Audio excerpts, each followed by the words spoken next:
Hi friends, welcome to Tech Touch channel. Today I am going to show you in this video how to archive and unarchive all WhatsApp chats at once.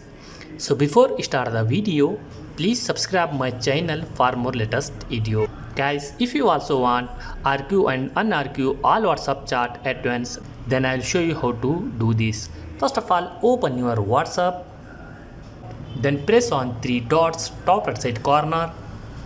Then press on settings.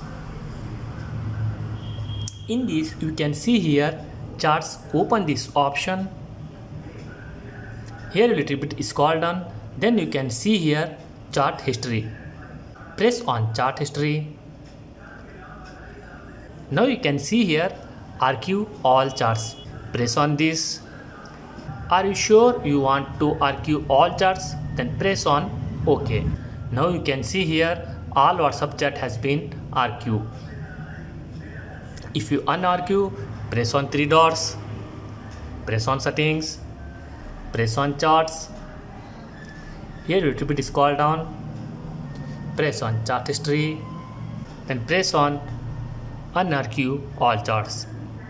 Press on OK and go back. You can see here all WhatsApp chat has been unarchived. That's it guys. So in this way you archive and unarchive all WhatsApp chat at once. Thanks for watching friends. Hope like this video. If you like this video, please like, share and don't forget to subscribe my channel.